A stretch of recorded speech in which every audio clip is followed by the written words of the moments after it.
A motel room. It's a space of pure transience, a temporary hideout for the weary traveler. Just four walls, a bed, and a door that locks against the night. It's a place of rest, of anonymity, a non-place between where you've been and where you're going. But what happens when the room you've checked into has a history that refuses to stay buried? What happens when that comfortable anonymity is really a cover for something deeply sinister? And what if the person in the room next door isn't just another traveler, but a predator, using that same anonymity to hide in plain sight? There's a specific kind of unsettling quiet you only find in a motel. The hum of the ice machine, the thinness of the walls, the thought of all the strangers who have slept in that same bed. It's a quiet that, on the wrong night, in the wrong place, can be broken by something terrible. For most of us, a motel is a forgettable stop. But for some, it becomes the destination, a place where they come face to face with the darkness that travels the lonely highways of the world. Tonight, we're sharing 3 true stories from motel guests who found themselves in the wrong place at the wrong time. We'll check into a decaying hotel that became a serial killer's personal lair. We'll stand frozen in a remote desert motel where the main attraction is a spectral trickster born from tragedy. And we'll lie awake, paralyzed in the dark, as a shadow slips into a room that was supposed to be locked tight. These are the stories of what can go wrong after you turn the key. These are the tales of strange night guests. If you're drawn to stories that explore the darker side of travel and the chilling reality of true horror, consider subscribing to the channel. Your support helps us bring these unsettling accounts out of the shadows. Now, get ready. Our first story takes us to the heart of Los Angeles, to a place with a reputation so dark, it's become a legend. Section 1, the Night Stalker's Lair. Some buildings seem to soak up human misery like a sponge. They absorb the tragedies that happen within their walls, and the very air inside grows heavy, stale with pain and fear. The Cecil Hotel in downtown Los Angeles is one of those places. Opened in the 1920s as a swanky destination for business travelers, its glamour was quickly erased by the Great Depression. Over the decades, it became a budget hotel, a transient residence, a place where people on the fringes could disappear into sprawling, maze-like corridors. Its history is a long, sordid list of suicides, unsolved murders, and, for a time, a home for some of the city's most notorious criminals. But for a period in the mid-1980s, the Cecil became more than just a backdrop for tragedy.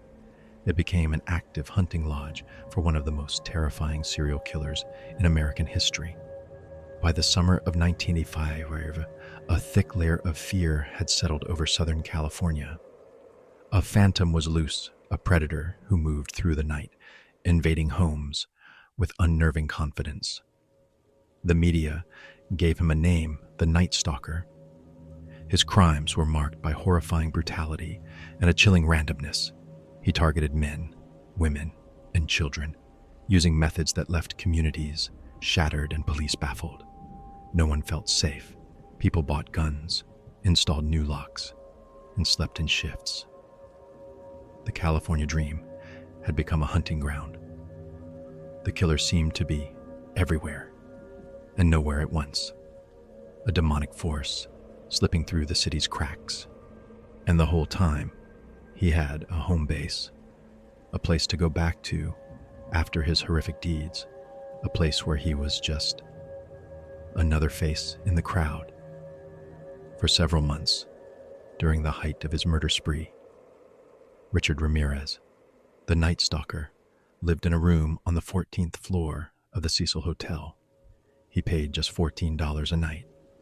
Imagine the Cecil back then. a faded monument to forgotten glamour, now crawling with the lost and the desperate. The air thick with old cigarette smoke and a disinfectant that couldn't quite cover the smell of decay. The elevators groaned their way to the upper floors. The hallways were long, dimly lit, and seemed to stretch on forever. In this world of anonymity and neglect, Ramirez didn't stand out. He was camouflaged. He fit right in. Looking back, some people who were there at the time, guests, staff, would talk about a heavy sense of dread that seemed to cling to the upper floors, an oppressive darkness they called it. There were stories of unexplained cold spots and the feeling of being watched. At the time, they chalked it up to the hotel's already grim reputation. But maybe they were sensing something far more immediate. Perhaps the evil that walked those halls every night was so potent that it left a tangible stain on the building itself. Ramirez's routine was shockingly bold. After a night of carnage, he'd often be spattered with his victim's blood. He would return to the Cecil and walk through the back alley entrance. In a place like the Cecil, no one blinked an eye at a disheveled man. He'd strip off his bloody clothes, throw them in the hotel's dumpsters in plain sight, and then retreat to his small room on the 14th floor. Think about the other guests on that floor. Travelers, families, people just trying to get by. They would have walked right past his door. They might have heard his TV through the thin walls. A guest next door could have been woken by a thump or a scrape and simply rolled over, blaming it on the normal sounds of a busy old hotel. The horror is in that proximity. It's in not knowing that just feet away, separated by a thin layer of plaster, was a man washing away the evidence of a murder, already planning his next one. The unspoken agreement between strangers was being violated in the most extreme way imaginable, and no one knew. The city's terror hit a fever pitch. Sketches of the suspect were everywhere, and Richard Ramirez would walk the streets of Skid Row near the hotel, sometimes seeing his own face on a newspaper stand and feel a surge of power. The hotel was his sanctuary, the place where the monster could take off its mask, not because he needed to hide, but because no one there cared enough to look. His reign of terror finally ended on the streets of East Los Angeles on August 31st, 1985. After being identified, his face was plastered everywhere. A group of local residents recognized him, chased him down, and cornered him until the police arrived. The Phantom had a name. When the news broke that the Night Stalker had been living at the Cecil, a new wave of horror washed over everyone who knew the building. The unsettling feelings, the dark energy on the 14th floor, it was all put into a terrifying new context. It wasn't just the hotel's old ghosts.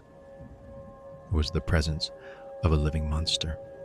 Richard Ramirez was convicted of 13 murders, though his victim count is believed to be higher. He was sentenced to death and died in prison in 2013. But the Cecil Hotel holds on to his memory, another dark layer to its haunted legacy. It's a chilling reminder that sometimes the most terrifying monsters aren't ghosts. They're flesh and blood, and they might just be sleeping in the room right next to yours. For our next story, we leave the urban decay behind and head out into the stark, lonely expanse of the American desert. Here, the horror isn't hiding in a crowd, but waiting in the suffocating silence of isolation in a place where the theme is meant to be funny, but the history is anything but. Section 2, The Trickster of Room 108. There's a certain kind of motel that only exists on the loneliest stretches of highway, places that feel like the last stop before the edge of the world. The Clown Motel in Tonopah, Nevada, is one of those places. Driving through the vast, empty desert, its sign appears like a weird mirage, a giant, smiling clown waving you in. For most, it's a quirky roadside attraction worth a photo and a nervous laugh. The lobby is a shrine to clowns. Hundreds of them, dolls, toys, paintings, stare out from shelves, their painted smiles seeming to follow you. It's unsettling, but that's the gimmick, or so you'd think. The real source of the motel's dread isn't the army of clowns in the lobby. It's what's right next door. Adjacent to the motel is the old Tonopah Cemetery. It's a graveyard over a century old, the final resting place for the town's early pioneers, many of whom were miners who died in a catastrophic mine fire in 1911. The wooden markers are weathered and gray, sinking into the dry earth. As the sun sets, casting long shadows from the headstones, the line between the kitschy motel and the silent graveyard blurs. The smiling clowns seem less amusing and more menacing. The isolation of the desert presses in, and you become very aware that you are surrounded by the dead. This is where the legends begin, pieced together from the accounts of countless guests who underestimated the motel's strange energy. The stories often center on one room in particular, room 108. Imagine a traveler, like so many who have stopped here. They're on a long drive, see the strange sign, and decide to stay for the night out of morbid curiosity. They get their key card and head to a standard no-frills motel room, decorated with, you guessed it, pictures of smiling clowns. The window looks out over the parking lot and, beyond it, the cemetery, according to the lore. As night falls, the place begins to show its true character. It starts subtly. The guest, trying to sleep, might hear a faint whispering. It's almost indistinct, easy to mistake for the desert wind, but guests have reported hearing the same words. Over and over, we mind. They seem to whisper, "We died that day." The legends say it's the collective voice of the miners buried next door, their tragedy echoing across time. Then, the activity gets physical. This is what paranormal enthusiasts and the staff call the work of the trickster. This entity, which some believe is the spirit of a tormented miner, doesn't just want to scare you, it wants to mess with you.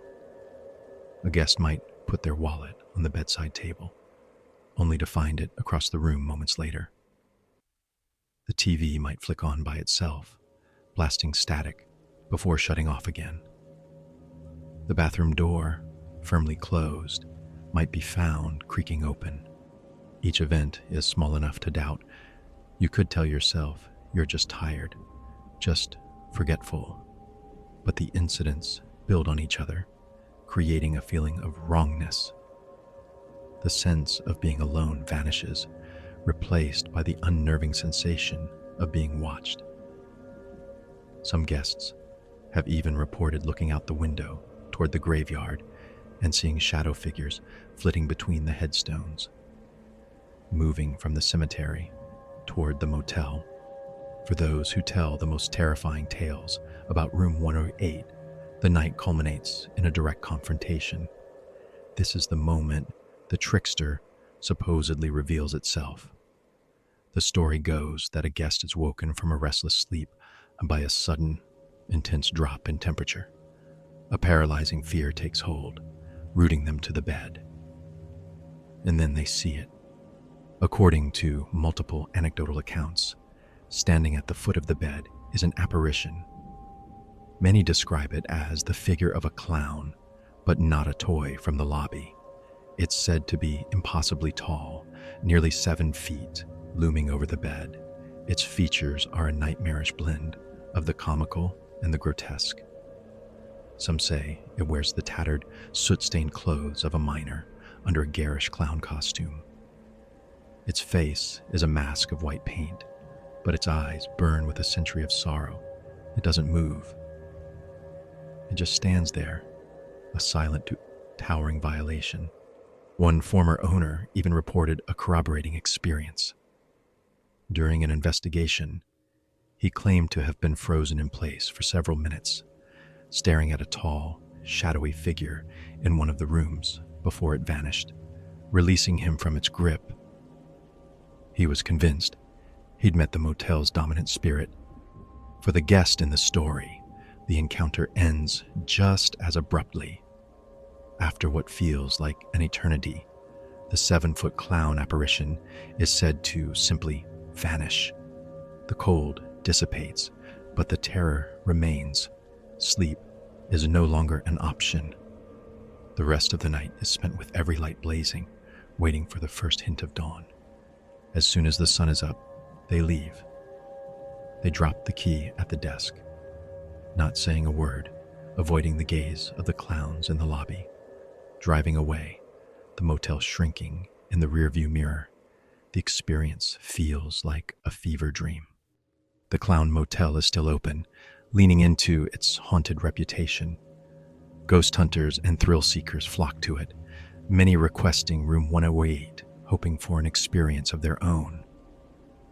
The owners acknowledge the stories, and the clowns keep smiling their silent, painted smiles, guarding the secrets of the motel and the restless spirits next door.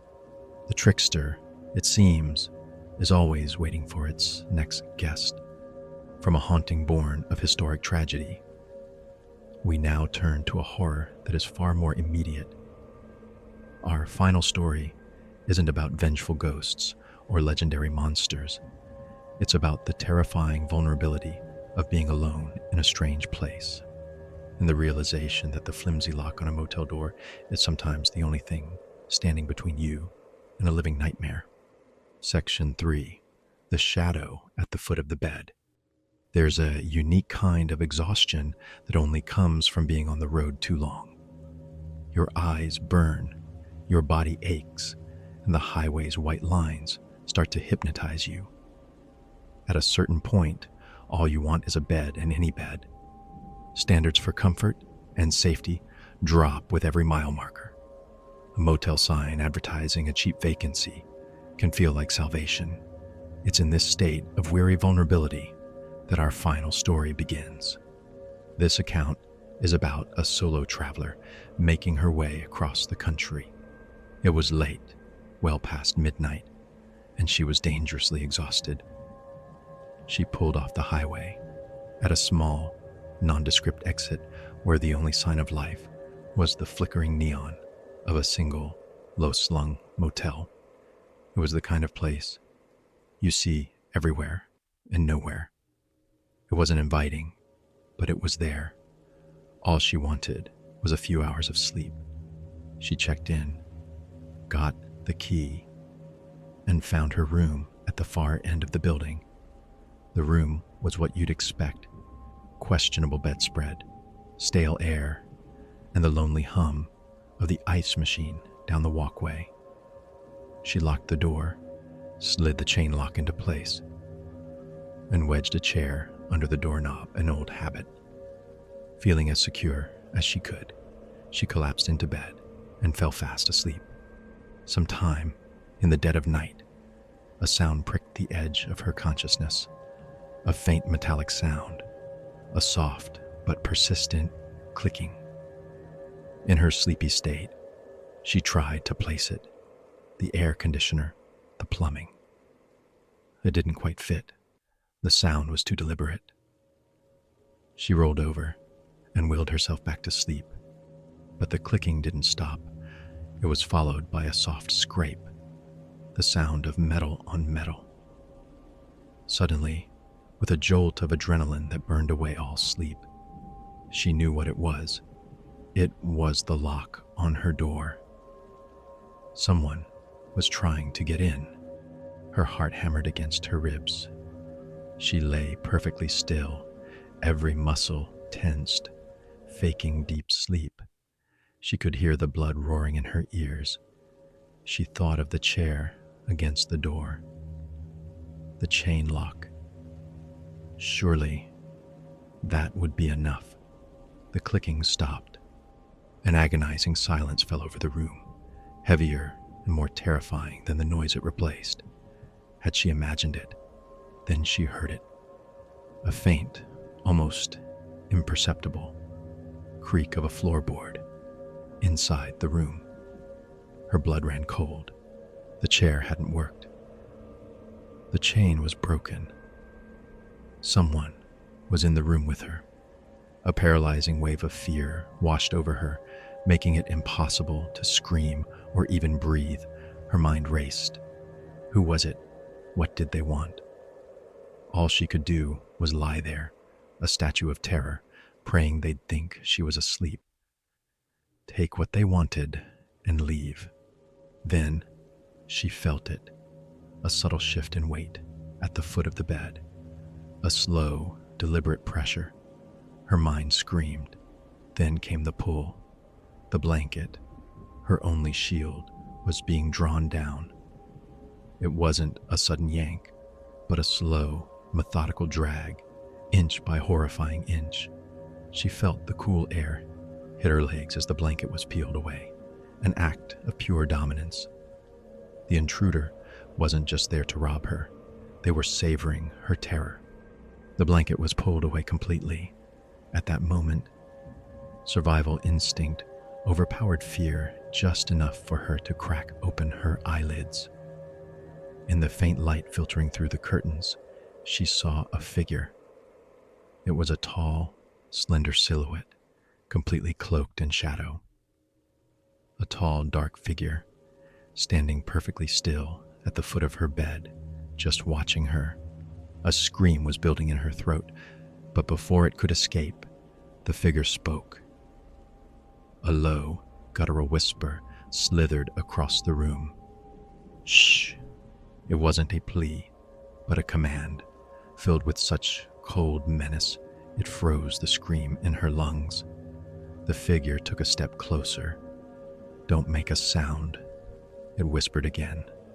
She remained motionless, tears streaming silently down her face. She understood this was no ghost. This was a flesh and blood person who had breached her room and now held her life in their hands. The generic space now felt like a tomb. The shadow moved away from the bed toward the chair where she'd left her jeans. She heard the faint rustle of denim as hands rifled through the pockets. Every small sound was amplified: the crinkle of a receipt, the clink of coins, the wallet being removed. The intruder took the cash before tossing the empty wallet to the floor. After an eternity, the figure turned back toward the bed. It stood there for one last, long moment, a dark shape against the window. Then, as silently as it had entered, it slipped back toward the door and was gone. She was alone again, but the room was no longer empty. It was filled with the intruder's presence, with the lingering chill of her terror. Shaking as the first gray light of dawn seeped in, she finally got up, pushed the chair back against the door, and called the police. The officer who arrived was sympathetic, but not surprised. It was a common story. He said, "These isolated motels are easy targets for opportunistic criminals. The intruder was never caught. They were just another strange night guest, a predator who melted back into the darkness." She left that motel and never stayed in one again. The experience left a permanent scar, a chilling, intimate understanding that the barrier between safety and horror can be as thin as a motel room door. A hotel that houses a serial killer, a motel that channels the spirits of the dead, a room breached by a silent predator. 3 different locations, 3 different kinds of terror, all rooted in the same fundamental fear, the vulnerability of being a traveler in a transient space. The stories we've heard tonight remind us that when you check into a motel, you're entering a space with a history, surrounded by strangers with unknown intentions. The walls are thin, the night is long, and sometimes the things that go bump in the night aren't just in your imagination. What would you have done in these situations? Have you ever had a strange or unsettling experience in a motel or hotel? Share your own stories and thoughts in the comments below. I read as many as I can, and if you were captivated by these accounts, please consider liking this video and subscribing for more explorations into true horror. Until next time, travel safe